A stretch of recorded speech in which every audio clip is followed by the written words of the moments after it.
بسم الله الرحمن الرحيم الحمد لله رب العالمين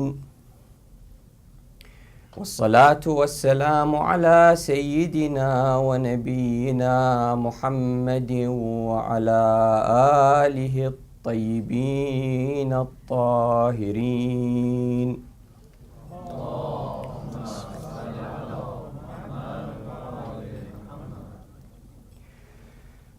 بسم الله الرحمن الرحيم.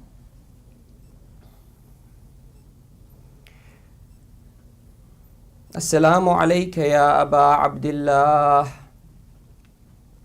وعلى الأرواح التي حلت بفنائك. السلام على الحسين وعلى علي بن الحسين وعلى أولاد الحسين وعلى أصحاب الحسين. بسم الله الرحمن الرحيم. وأنكحوا الأيام منكم والصالحين من عبادكم وإمائكم إن يكونوا فقراء يغنهم الله من فضله والله واسع عليم. صدق الله العلي العظيم.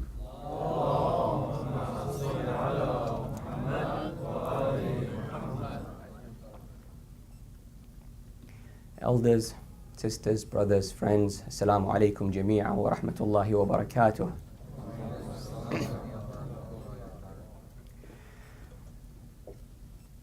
Our series these nights has been focused on decision making. And decision making as it applies to many different things. I had promised you before, as I was requested as well, I had promised to talk about marriage. And tonight I want to talk about marriage, but really focus on decision making rather than maybe the stuff that you might be already familiar with. Try and add value by focusing on how and where things can go right and wrong rather than kind of on the process that you might be more familiar with. And show you how these decision-making biases can be very helpful in how we think about it, in how we proceed, and how we make sure that post-decision actually marriage works. So the point here isn't simply talking to those who are unmarried to tell them you should get married. That's definitely a message you should keep in mind. But rather, it's about the journey. And you will notice that the criteria for making the right decision is not that different from the criteria of making it work in the long run. So a lot of it is common, and if you happen to be in either category, please help me by just applying your version of the events. I'm just gonna, whatever I say, there'll be an X and you can replace X as a variable with either option 1 or option 2. But a lot of it is relevant, a lot of it applies to both. And you'll see why. So today, inshallah, I'll talk about hijab briefly and its role to marriage. That's part 1. Part 2 is on decision making and the role of references, what we compare ourselves against being very, very important. And then the biases.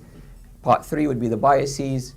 And I'll cover 4 of them, 4 key ones of them with solutions. And I'll try to show you both the scientific evidence, as I have done, and connect it to the religious evidence to see how the religious guidance over the centuries have shaped the topic in the way it has so that marriages can be successful. But really, again, beyond marriage, this is a conversation about decision making. Decision making in a highly emotional, highly important area. So any other decision-making process in a highly important, highly relevant area will probably benefit from some of this discussion as well. It's after all, an example of a major decision that we make in our lives. Sallu ala Muhammadin wa ali Muhammad.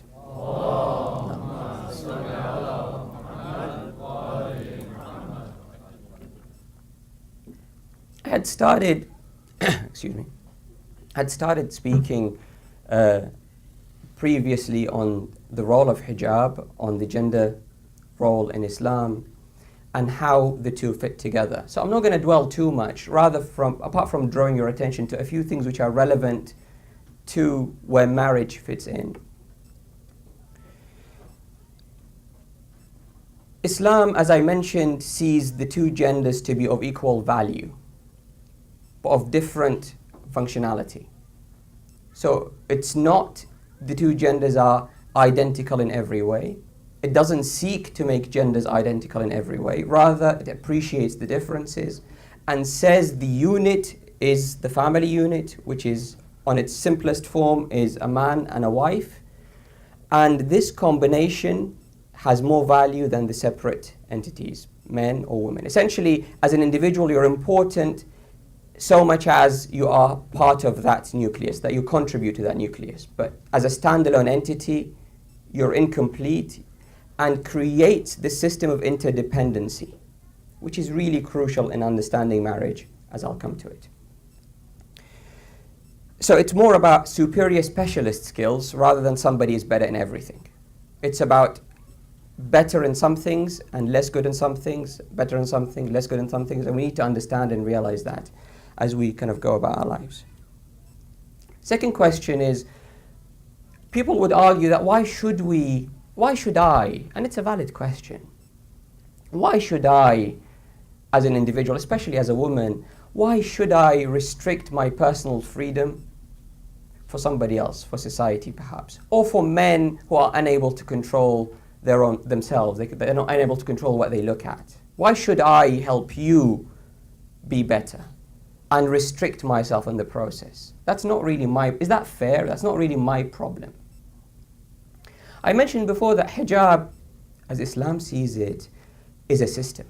It's not a cloth, and that it applies to both genders. Both genders need to be equipped with both. There are some physical aspects of it, covering certain parts, and more importantly, or as importantly, I should say, there's an emotional state of mind, a logical state of mind. It's about the barrier within first, before the barrier outside. And so if you keep the barrier outside and remove the barrier within for both men and women, you kind of you are missing the point, the key point of hijab. It's supposed to be both. So Islam doesn't say women should cover up and men can do what they like. It doesn't say men should cover up and women can do what they like. Rather, it says both should do their part, both in protection, in covering themselves, and also in resisting others. Now, why does this matter? Remember the example I gave, was it yesterday or the day before yesterday, that in a mixed environment, there was this study, this major US study, where they looked at education and performance, and they compared single-sex education versus in schools that are kind of single-sex, secondary schools, high schools, versus co-ed. And the outcome of the study wasn't religion, had nothing to do with religion. Rather, it was performance in English, maths, and science. And they noticed that the performance of both genders dropped in that study and in many other studies, in the co-ed versus the single-sex. And the authors themselves, the experts, argued it's because these people are having to handle emotional, social pressures as well as academic pressures, and handling both will deteriorate performance academically.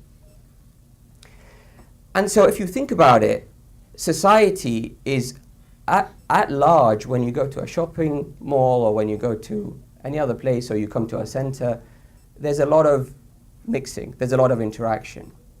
And if this affects schools, if this affects boys and girls in schools, it affects all of us. Somehow our focus is some of our resources are being dedicated where they shouldn't be dedicated. It's a waste of resources, essentially.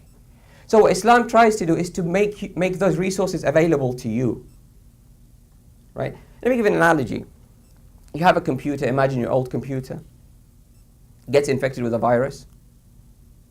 You know, we existed first in a world where there are no computer viruses, right? Which is good. You have a virus. It slows down, causes problems. What do? You get an antivirus. You put it in. You still are losing, by the way, when you have the antivirus, because the antivirus is occupying some of those resources. How many times have you had to restart or just shut it or do something because it's slowing the computer so much?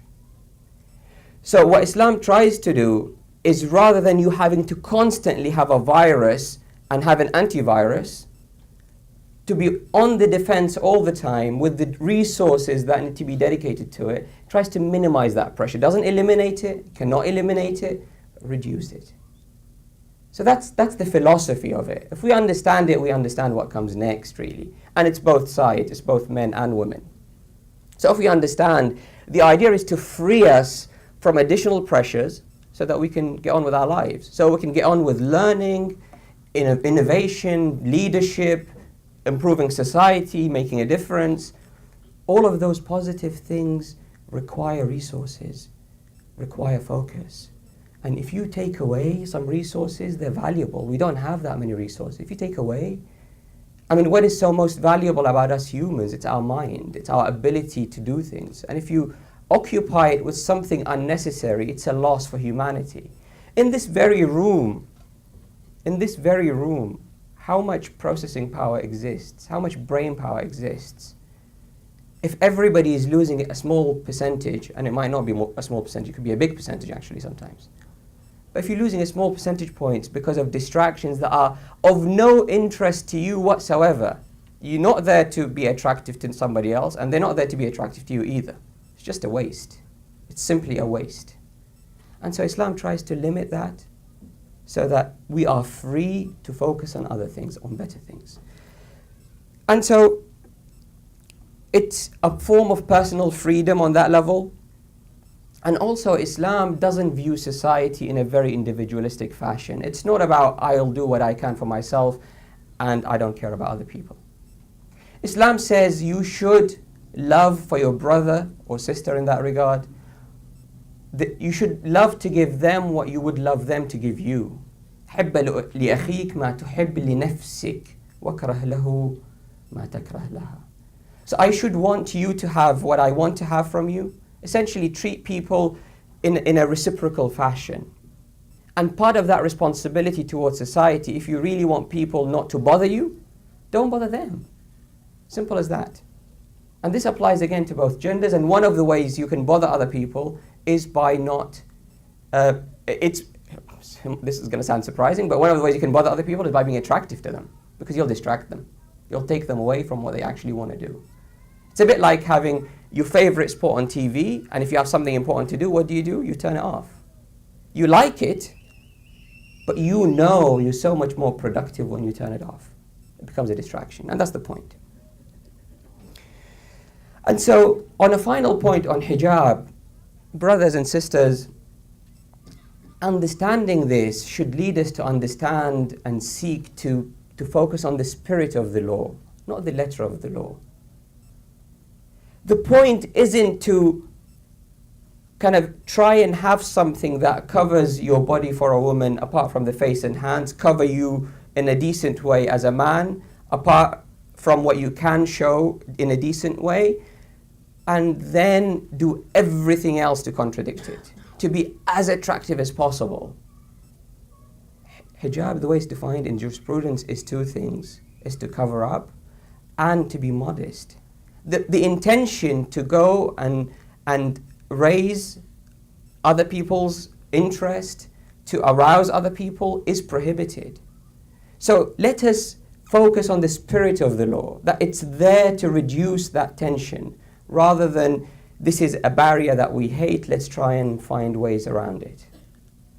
And this would help society a lot, and would help us to work and utilize all the resources, the great resources in society as men and women, in a controlled environment where mixing is controlled within the religious limits, and it would be a positive contribution rather than a negative addition to society. So if, as I mentioned previously, life as Islam puts it, as I put it to you, remember the analogy of the adaptive exam, adaptive test, where you don't have a number of points per question, rather the number of points you get depending on how hard the question is. Remember the adaptive exam? I'm going to add one more layer to it. Islam is an open book.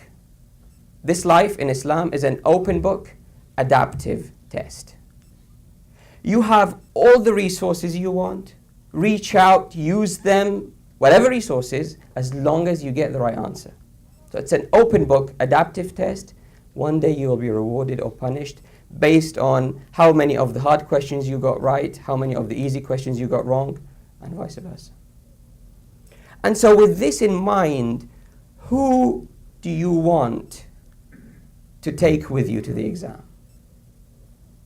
Who do you want to be with you when you sit this exam for the largest part of your life?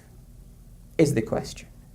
So marriage isn't about picking somebody somehow. It's about finding that partner that you would choose to go with you on that most difficult of exams with so much upside and with so much downside. You know when you have an open book exam at university and they say, open book exams are really annoying, right? Because they can ask you really hard questions and you will just spend ages trying to find the information and you really have no idea where to look, right? And the idea of an open book exam is you need to be prepared before you go into the exam. And in the exam, the idea of the resources, they need to be accessible, they need to be informative, they need to be quick. And what people do, they go and rewrite notes, summarize book chapters just to get to that. Essentially, who do you want or what do you want with you in the exam? And one of the key assets in an exam in this life for us is our partners, husband or wife. This is somebody who could help you when you're stuck, who could create an environment where you can be productive, or even the easiest questions that you can get right, they can make you get them wrong.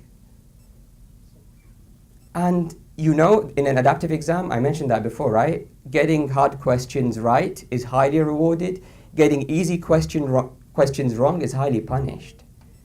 And so based on this analogy, you would want to be with someone who would help you tackle the hard questions and help you avoid getting the easy questions wrong.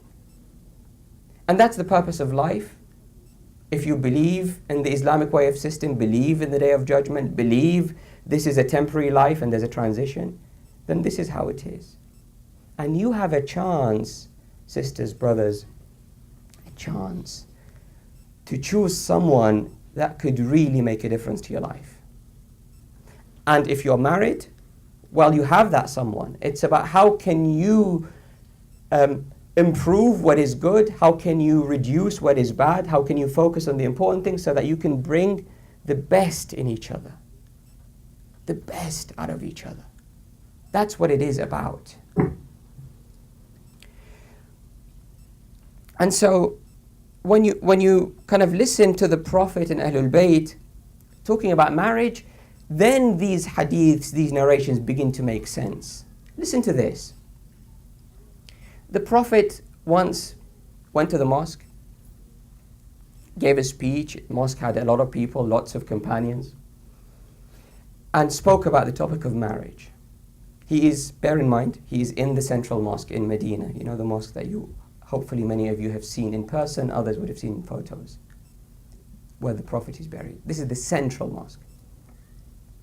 So the Prophet is in the mosque and he says, ما بني بناء في الإسلام أحب إلى الله من التزويج. He calls marriage, he says, let me translate it first, no building has ever been built in Islam that is more loved by Allah than marriage, than the institution of marriage. Okay, it's a strong statement, clearly, right? But he's saying it in Central Mosque, which was built in Islam. He's already saying marriage is more important than this mosque. That mosque had the education, it was the headquarters of everything.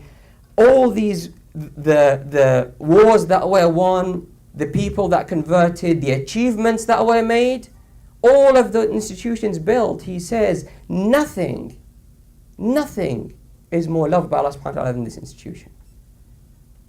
And he calls it, so that's point number one. Point number two, he calls it bina, building, institution. He doesn't call it relationship, doesn't call it any other word.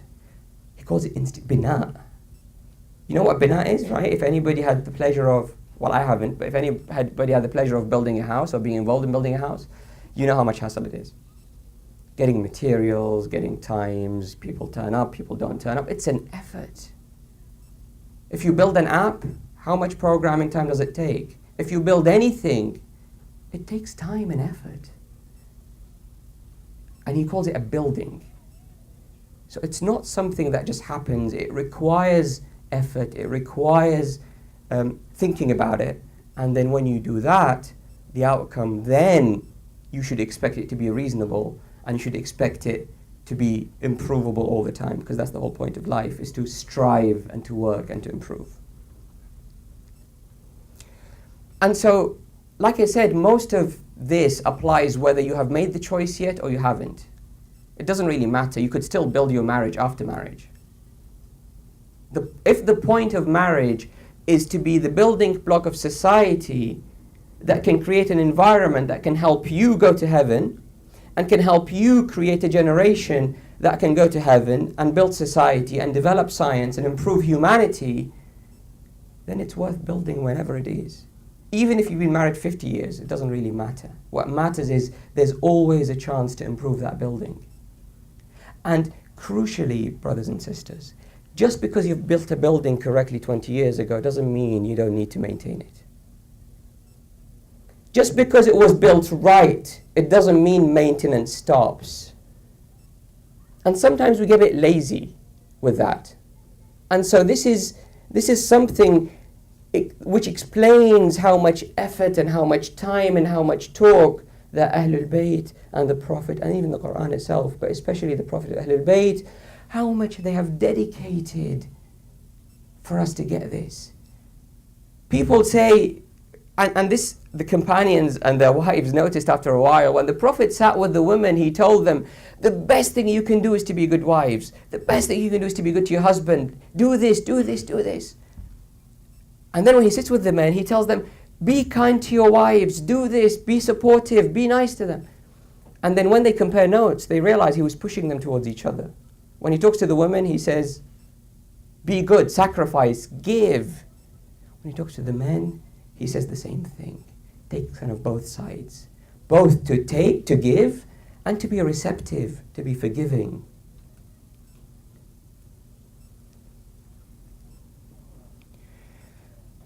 And so, here comes then the next narration that probably we should look at, and it's a bit interesting. Again, seems a bit disproportionate when it talks about marriage.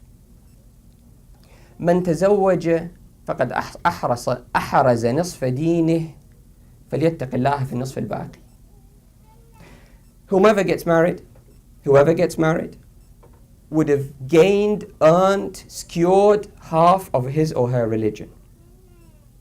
So they need to fear Allah subhanahu wa ta'ala, do taqwa, and the other half. Half is done, the other half is left. Isn't that a bit too much, right? Like it's not that hard to get married. Like it's so much harder to do hajj and siyam and you know, prayers every single day, 5 times. I mean, that's a lot of effort.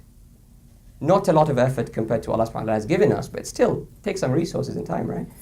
Why is it half of everything is this? Because, sisters and brothers, this half can help you solve problems with the other half. Essentially, so many of prayer problems and fasting problems and social problems can be solved or reduced by getting the marriage part right. Whether it's to have somebody who would encourage you and support you to do ibadah, to pray, to fast. Whether it's somebody who will take from you the social pressures, the physical pressures, the environmental pressures. It's somebody who will go with you hand in hand so that you can be a better person. That's why it's so important. That's why it equates half. It's just not a random statement, it has a meaning because it fits in a bigger picture. And so, because it's one of the biggest decisions in our lives, do we get it right, is the question. And I hope you remember from the previous conversation, previous night, that two things make us get things wrong in terms of our biases. Two important things why we make bad decisions. One is lack of information, and the other one is having a lot of load on our system too, essentially. Pressures, whether it's time pressure, whether it's all sorts of pressures. So either we don't have enough information to make a good decision, or we have a lot of pressures on us, so we end up using shortcuts and biases and then jump to conclusions which are not correct. Now, when it comes to getting married, both are very salient. It's probably the example of a difficult decision that we can get wrong. Because when you choose to get married, you usually don't have complete information. And you usually have a lot of pressures, social pressures, personal pressures, environmental pressures, all sorts of things. And both of them combine to make the decision very hard. And so what we end up doing, we end up using biased shortcuts. We end up falling into those traps of bad decision making and then spend years of our lives trying to come out of them. Years of our lives trying to correct problems that could have been solved early on. And one key aspect, before I talk about the biases, one key aspect, brothers and sisters, is references. So that's part two of what I'm talking about today. References. In our decisions, I mentioned the whole premise of biases is that we're not consistent when we make decisions. It actually depends on what we compare it against. Right? Let me give you an interesting example here. Sallu ala Muhammad wa ali Muhammad.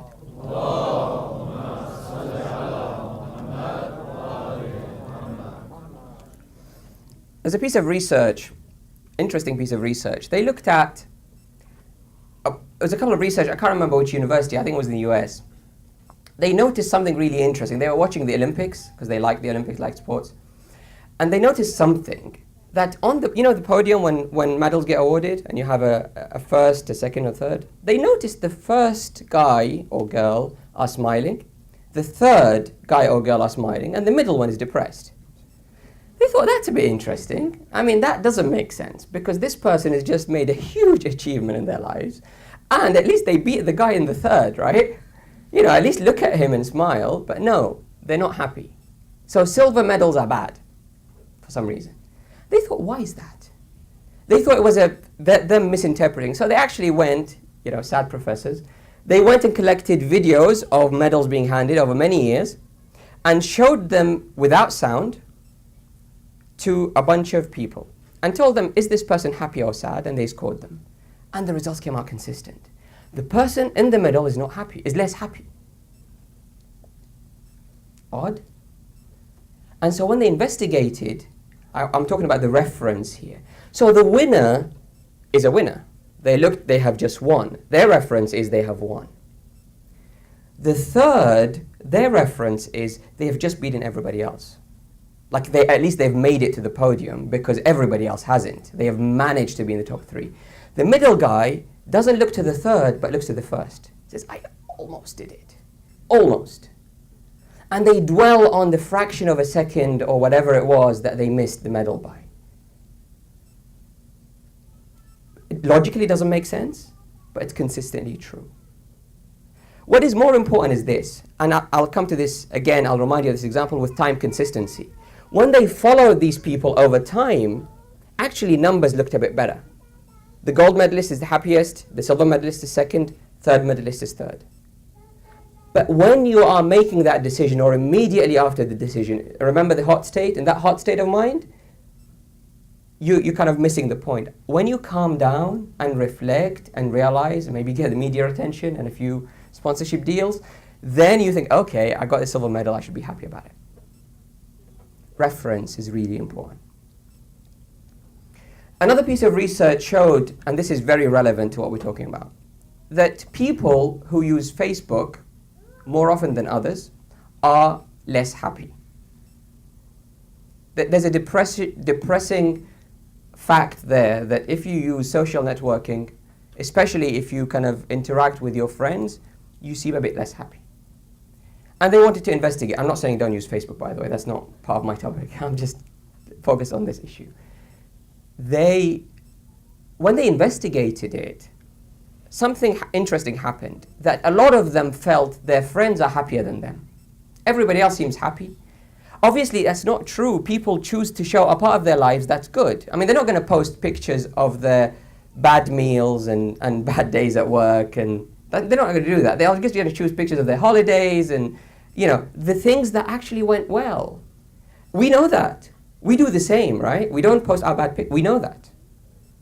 But when we look at other people's pictures, we don't think these are only the good ones and there are a lot of bad ones. We somehow extrapolate.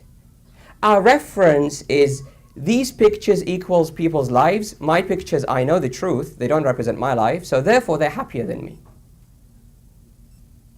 Reference, dependence. So you decide on something based on what you compare it against, not absolutely. This is, by the way, why when you go to a shop they say was $90, now $50. It doesn't make it shouldn't make a difference, right? When you're buying, you're thinking of two things: price versus the value of the item. How much it was is irrelevant. Today, is it worth 50 or not? But when they say was 90, now 50, you somehow feel that it's worth it. Because what they're doing is they're anchoring you on a reference. That's another example. And so our references, when we look at people, when we look at our communities, look at marriage, we tend to reference success stories, or what seems to be to us as success stories. We look at the people who seem happy and they're smiling, although maybe in some cases a few years later we hear that they got divorced. We ignore that when we hear that. We look for the next couple who are happy and smiling. Inshallah, everybody is happy and smiling. But my point here is that we focus on those things and say, why can't I have that? When we know of a friend of ours went on holiday, we say, why can't I have that? We're referencing constantly other people when we know they're showing us the best of their lives, not their whole lives. And that creates a lot of pressure.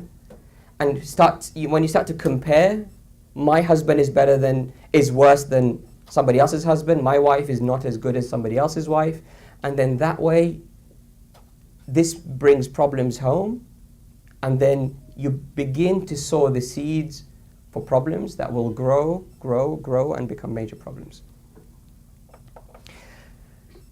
Perhaps our reference should be, I want to talk about biases, so I'll briefly just give you a reference. Maybe a reference should be how Imam Ali alayhi salam got married to his wife, Sayyidah Fatima alayhi salam.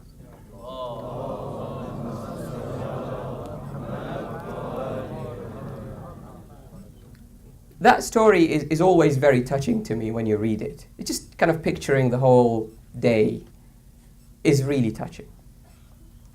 But just briefly, as an example,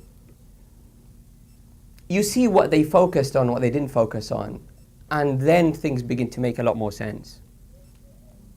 Historians say the Prophet had revelation that he should marry Fatima from Ali. And he is expecting anytime soon for Imam Ali to show up proposing. Historians also say Imam Ali describing that when he wanted to go, he was kind of obviously embarrassed, pushing the decision, delaying the decision. He has to go to this guy now and propose. I mean, the Prophet raised him practically. Raised him. Imam Ali was a child. He used to go with the Prophet to Ghar Hira, and when Wahi descended, Imam Ali could hear, and he would be with him all the time. So there is that level of closeness, but there's still respect. There's 30 years between them, by the way. So the Prophet, they're cousins, first cousins, but the Prophet is 30 years older, much, much older. It's like practically a father figure. And so he has to go to him, probably blushing. I say probably because I haven't seen that in historical resources. They just say, he just describes how kind of embarrassed he was. And then he sits there and, talks about something a bit general. The Prophet says, "Why are you here for?" He says, "Well, I'm here to propose to your daughter." The Prophet says, obviously, historians say he smiled, his face lit up. But listen to this. He said, let me ask her. He's just been told by Allah subhanahu wa ta'ala. He's just been told through Jibreel to do this. He knows, would any girl, however great she is, say no to Imam Ali? Would any man not even, wouldn't appreciate a wife like Sayyidah Fatima? So it's an obvious, I mean, these two candidates in the whole community are the two obvious candidates that should be together in that sense. But he says, let me ask her. So he goes to ask her. She gets embarrassed, historians say. She kind of nods, she doesn't respond. Comes back and says, congratulations. Yes, let us now kind of move on. What do we do next? Do you have any mahar? You see how the Prophet agreed before discussing mahar? He didn't set an astronomical figure for that. He didn't say it needs to be $100,000. And do you know why? Because he wasn't selling her. He wasn't selling her. Every time I see, this is my personal view, every time I see people setting very high figures for mahar, it just feels like a financial transaction. It feels like buying a car or a house or anything. I mean, when it's symbolic, that's one thing. When it is enough to make sure the wedding goes ahead successfully, that's one thing. But when it's a figure almost to kind of say, my daughter was paid more than your daughter. In other words, I sold her for a higher price than your daughter. That's how I see it. And you know what happens? I've been involved in the community work, as you know.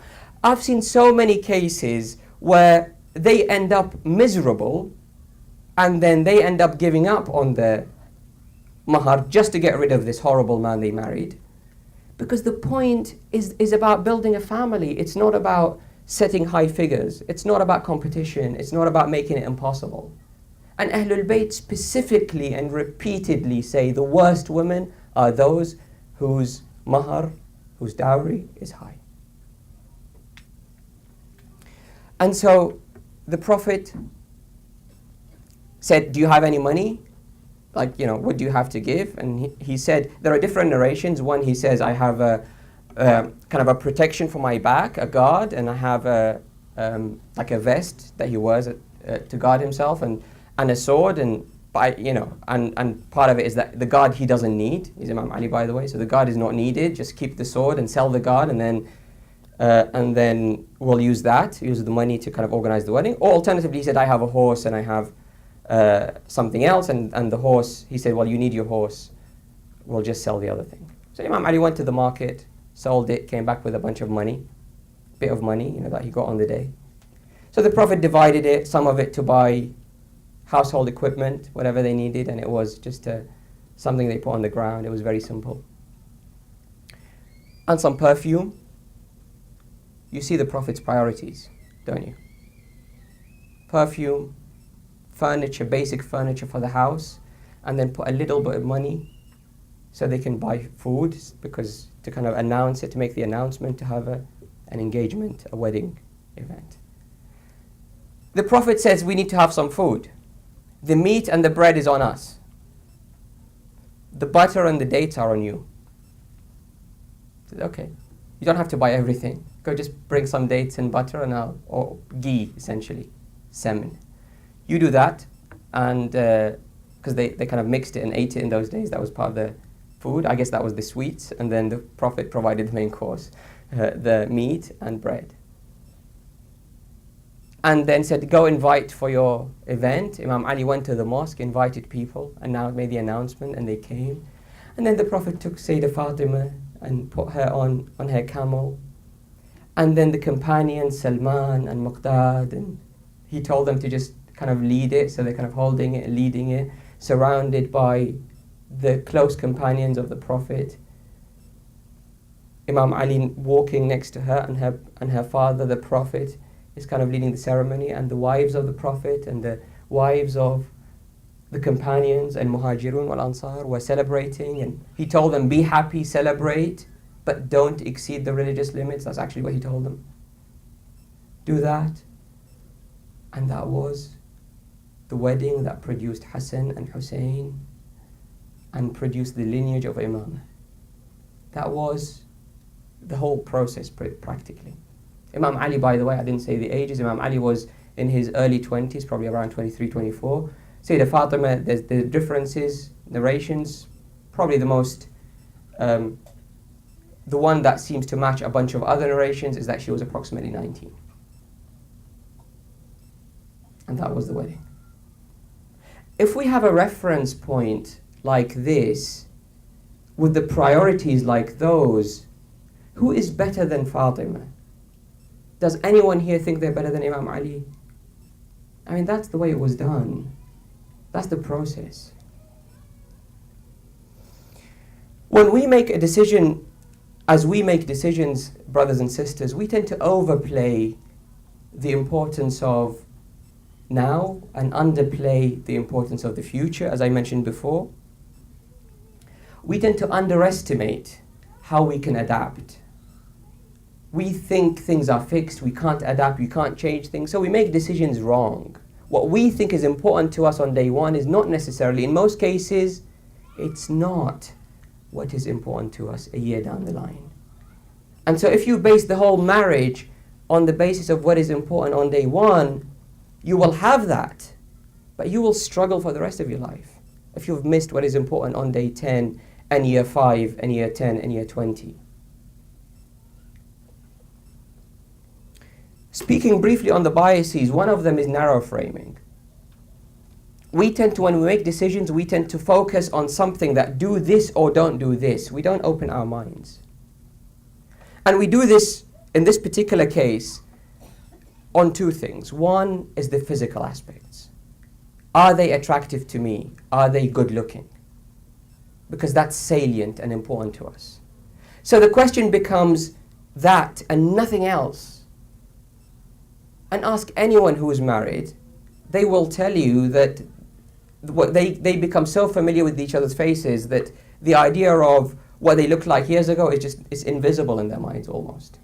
When you look at old photos, you get surprised how you looked and how your wife looked.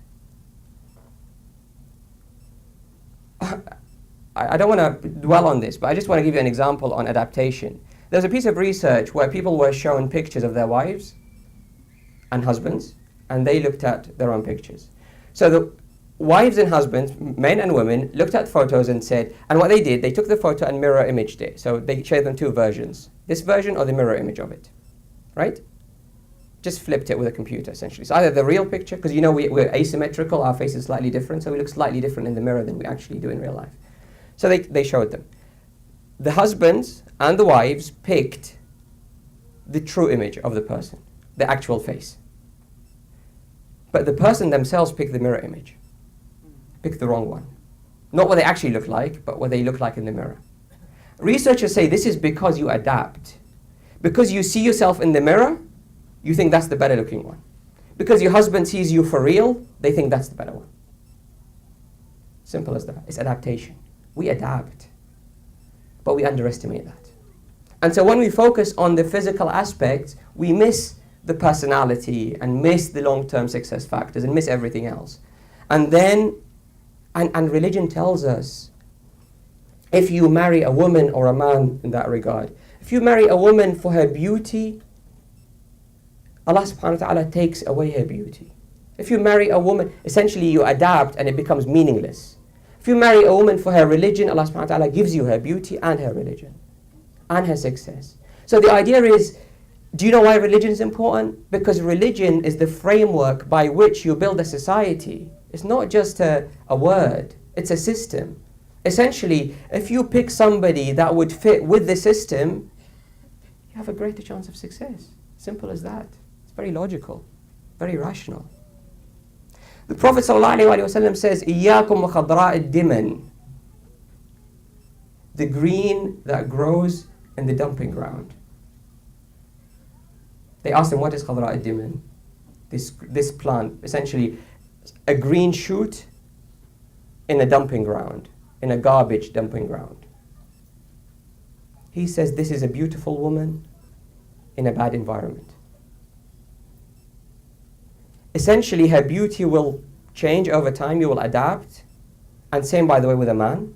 Exactly the same, it's the mirror image of the same argument. His looks will fade over time, it'll become less important over time, but what remains is the environment. So the Prophet's analogy is a beautiful green shoot in a dumping ground. Essentially what he's saying is, you will lose the green shoot and you'll stay with the dumping ground with you for the rest of your life. And that's something we need to think about. And then, having said that, because we focus on the short term, we think of today's gains rather than future gains. Again, we focus on immediate rewards rather than future rewards, physical attraction rather than anything else. I'm not saying physical attraction is not important, by the way. It's of course important. But there are many other things. Don't just focus on one thing. The idea is to open up the mind. And so if we know where the problem lies in our decision, we can fix it.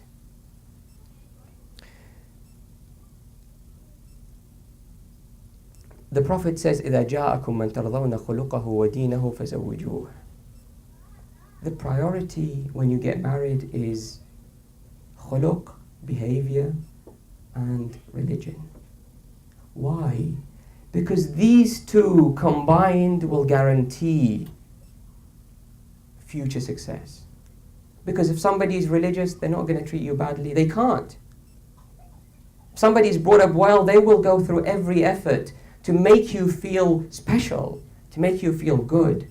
And sisters and brothers, we don't do enough of that perhaps in our lives. The Prophet says, tells the men, you remember I was telling you he's talking to the men, he tells the men, tell your wife, I love you. This is not a 21st century statement. This is the Prophet saying it 1400 years ago. He says if you say that, they don't forget it. And obviously it's reciprocated. Just because you're married, it doesn't mean you can't be romantic. It doesn't mean you can't go on holidays. It doesn't mean you can't make an effort. The Prophet used to dress up very well, smell very good, make an effort, and tell their people. One of the companions of the Imams asked him, I see you dressing up, kind of getting ready, looking good. He said, well, wouldn't your wife be happy if she sees you looking good? He said, yes, she does. He said, well, why not then? What's the problem? Do it. And so that's essentially, there's no contradiction between having a very good, enjoyable life and being religious. Actually, it's the contrary. Religion is about success and happiness in both worlds. And we see them sometimes as contradictory. And because we don't know how we're going to feel in the future, because we have this empathy gap, time gap, we kind of miss the point. Lastly, the issue, and I'll be very brief here, the issue of overconfidence. This is another issue that affects a lot of us choosing and sometimes after we get married as well. Remember, we overvalue ourselves. We give ourselves more credit than we deserve. Remember that we think we're above average. In conclusion, we think we're better than our wives. Our wives think they're better than us. Or we think we're better than X and Y and Z. So when we get a long list of options, we just say, I'm better than all of them, except that one. But the thing is, that one thinks she's better than you too. So how does that work? So how do you get a match then, right? If I'm better than you, so I'm not going to trade down, sorry. And you think you're better than me, so you're not going to trade down, sorry. What's going to happen? This is called an analogy. Feel free to read this paper. There's a paper in economics published in 1970 called The Market for Lemons. Essentially, this is lemons are bad cars that have a problem. The argument is you will only sell your car if you know it has a fault. Because if it's good, if it's worth more than the price, you wouldn't sell. So you'll only sell it if it has a problem, if it's worth less than the price. So essentially, when two people want to buy, and that's the market price, the one with the good car doesn't sell, the one with the bad car sells. And then you end up with deteriorating quality until the market collapses. And so, if we approach it with this mindset, you could say, well, the other person is only agreeing because they know they have enough problems. But that's not the logic, right? They're not agreeing. We need to change the framework. It should be about, I know my faults and my pluses, I know what I can add and what I can take, and the other person has strengths. The idea is to find somebody who can make me better, who can bring the best in me, who can give me a chance. But sometimes we overestimate that. So the other extreme is, we think we can change anyone. let's just go and marry that really beautiful woman. Everything else I can fix because I'm overconfident, right? I'm the amazing guy that can fix everything. Well, guess what? You can't. So it's really about picking somebody with a chance of success, and then the criteria needs to be somebody where there's a great chance of success, and then you start to pick from the options on the less important criteria, the medium term and short term criteria.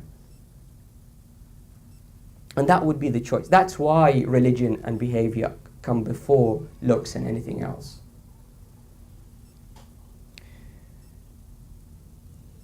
And so how do we do it? What's the role? So part of it, kind of I went through this quickly, but I think the key points are all there. That when you make a decision, you need to understand this is a religious decision, a rational decision with an emotional component. It's not an emotional decision. But the emotional component is important. And then after you're married, you need to know that both of you have pluses and minuses, strengths and weaknesses. Both of you see other examples. You need to recalibrate. Give each other a good example. Give them something to be proud of. And also when you look at somebody else and see a good example, say, well, that person has probably problems that I'm not aware of. Don't credit other people much more than you credit your own family in that sense. Use them as role models to learn from, but within reason, knowing they will show you the best in them. They're not going to show you everything, by definition. And here, by the way, brothers and sisters, where the role of society comes in. That's why it's so important to have a community that would facilitate this interaction, that would ease a lot of the burden of the unknown. Imagine just going to another state, you don't know anyone. You're likely to get it wrong. And so our role as a society is to help each other. Sometimes you hear of people unable, because of the local community, because things are viewed, they struggle to get married within their own communities, and obviously they have a smaller chance outside the community. The idea is communities are there both to facilitate, to provide information, to provide support, to help.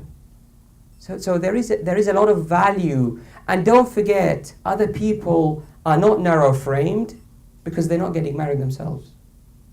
They're less biased. If someone tells you what you don't want to hear, maybe it's true. Maybe it's true.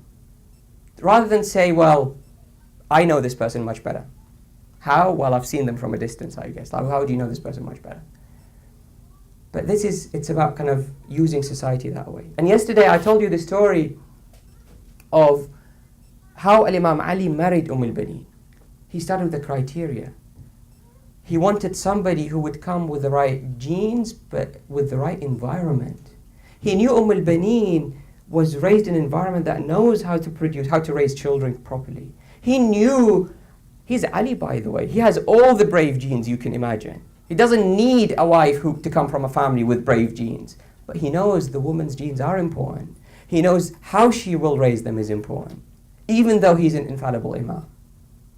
Who did he go to? His brother Aqil. Aqil was somebody who knew the community well. He was somebody who knew other people well. Hence the Imam Ali, with his knowledge, went to him for advice. Aqil was a special guy that we don't talk about often. Aqil was loved by the Prophet. Once Imam Ali said to the Prophet, I see that you love Aqil. He said, yes, I love him twice. أحبه حبين. I love him for himself, and I love him because Abu Talib, his father, the father of Imam Ali, used to love him so much. So this Aqil was a special guy. He was somebody that the community consulted for marriage.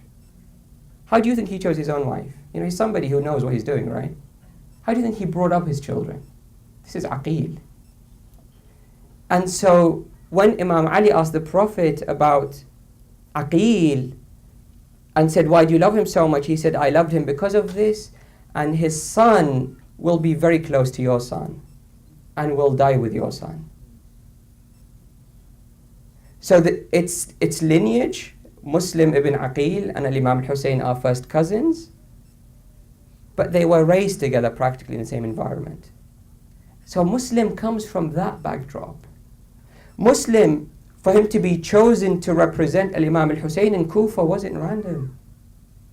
If you're sending your ambassador, your first ambassador of the revolution, who would you send?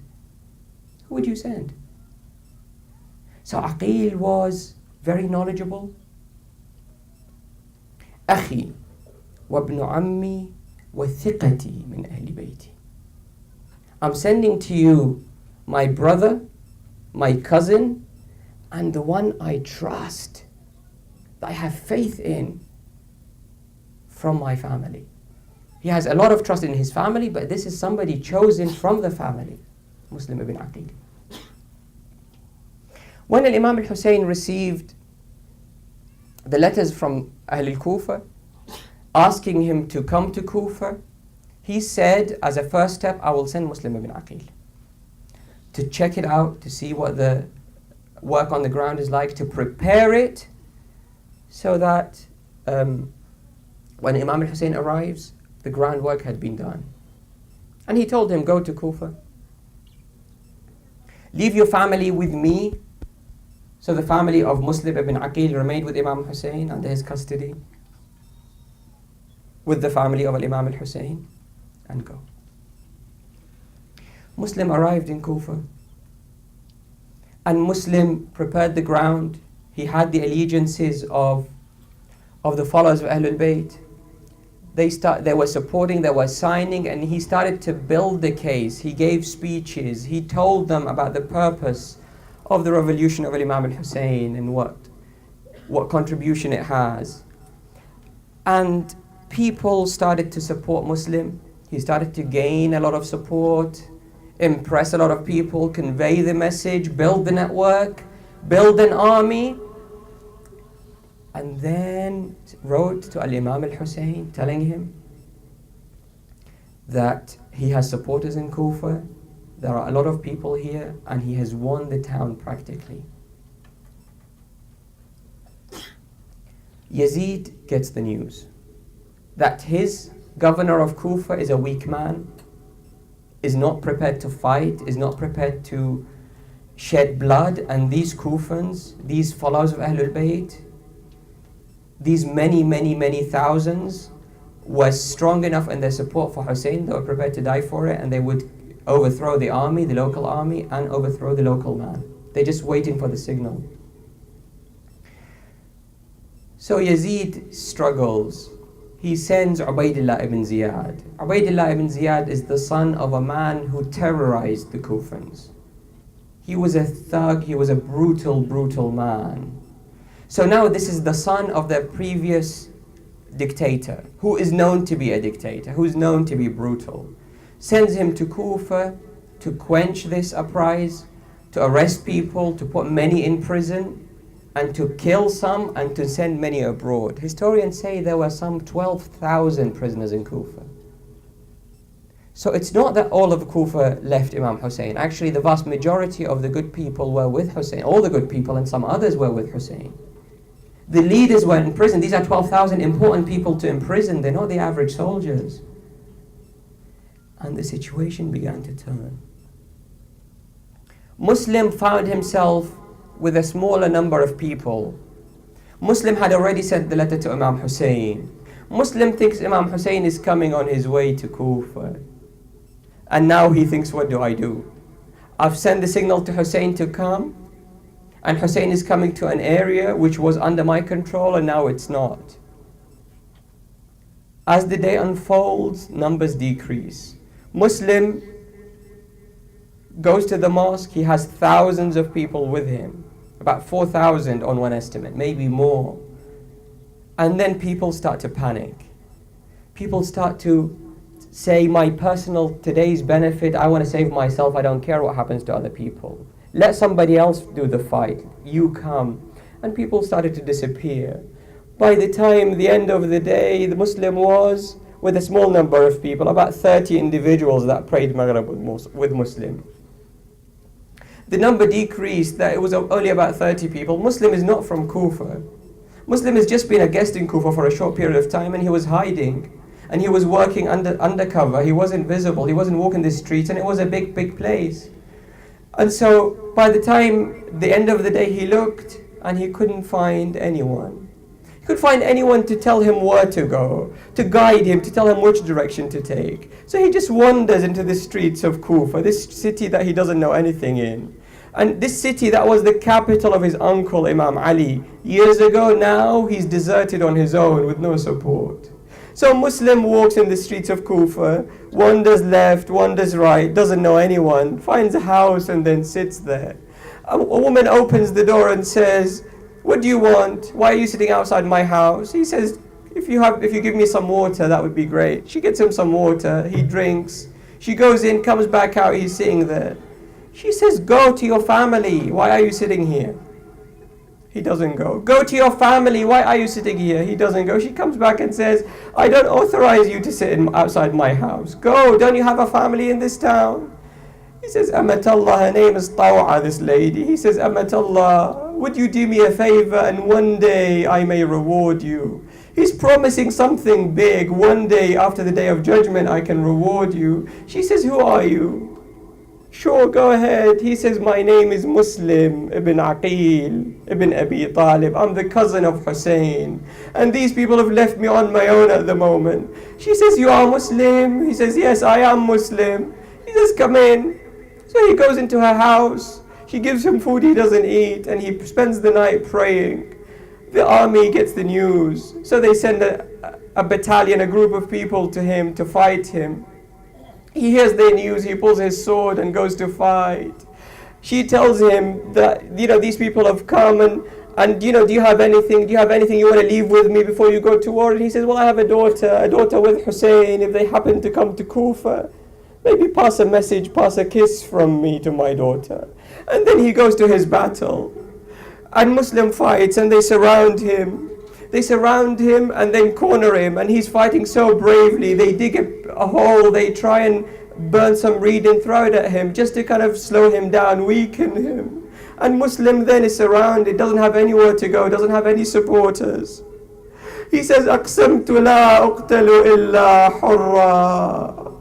أقسمت لا أقتل إلا حرا وإن رأيت الموت شيئا نكرا." I'm gonna die a free man. I swear to God that I'll die a free man. I will not give in. I would not let these people take me. They fight him, they wound him, and then Muslim is injured. They arrest him with his face bleeding, with his lip cut. They take him to the palace of Ubaydullah ibn Ziyad. He's thirsty at the point. He calls for some water. They give him some water. Every time he tries to drink, he couldn't drink. Blood falls from his face into the pan of water. And then he's taken in with Ubaydullah ibn Ziyad. He argues bravely, defends Hussein, defends Ahlul Bayt.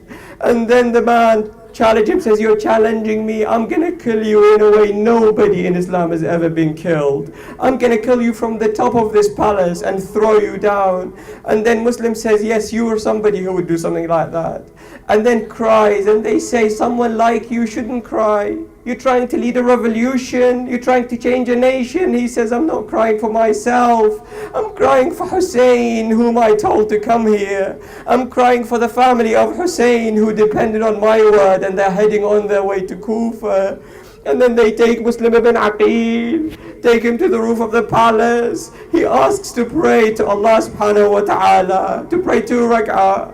And then he prays, and then they take him to the edge of the palace and then sever his head. They throw his head from the top of the palace. It's followed by his body, and then they drag him in the streets to show everyone what happened to Muslim ibn Aqil. The news traveled to Hussein alayhi salam. He was on his way. Ahlul Bayt had a beautiful style in how they dealt with their children. They had a way when somebody is orphaned, they would pick them up, they would comfort them, they would wipe their hair, they would just make them feel something has happened, but in a gentle way. He takes Hamida bint Muslim, this little daughter of Muslim, puts her on his lap and starts to just caress her, support her, cuddle her. And she says, "Uncle, has something happened to my dad? This is unusual treatment. This is not something I'm used to. Why are you doing this?" He says, "Hamida, I'm your dad now." I am your dad now. She cries, says, what happened to my dad? He says he was just killed. We got the news from Kufa, and you are my daughter. You will go with my children, with my family to Karbala. And then she does. And then this Hamida goes through it again. On the day of Ashura, she loses Hussein as well. She loses her other dad, whom was promised. And then she makes it to Kufa. Ahlul Bayt are in Kufa. And Sayyidah Zainab has a knock on the door. She says, we're not in a position to receive anyone. And this woman says, my name is Taw'a. I was in the last few moments with Muslim ibn Aqil. I have a message for Hamida. Do you have a girl called Hamida with you? Do you have somebody by the name of Hamida? They say, yes, this is the daughter of Muslim. She says, I have a kiss from her father. He left it with me before his death. She hugs Hamida and they cry. And then Ahlul Bayt had to go through these one after the other, one after the other. One pain, one struggle after the other. And you notice how even the children of Ahlul Bayt, even the children of Ahlul Bayt impress in these times of difficulty. It's because they know how to choose their partners, their spouses, because they know how to build that environment. My sisters, my brothers, let us pray to Allah subhanahu wa ta'ala that He may give us guidance and support, give us the clarity of mind, give us the sincerity, the focus on the Day of Judgment and on this life. Not to be very focused on what is short term and ignore what is long term. To make the right decisions that would make us happy, that we create happy families, that create happy communities, that the Prophet ﷺ and Imam al-Mahdi would be proud of us, proud of what we do, proud of our choices, our dress sense, our style, our communication. Especially those amongst us. May Allah subhanahu wa ta'ala accept our prayers, all of us, reward our deeds. Wa akhiru da'wana an alhamdulillahi rabbil alameen. Wassalatu wassalamu ala Sayyidina Muhammadin wa ala alihi at-tayyibin at-tahirin.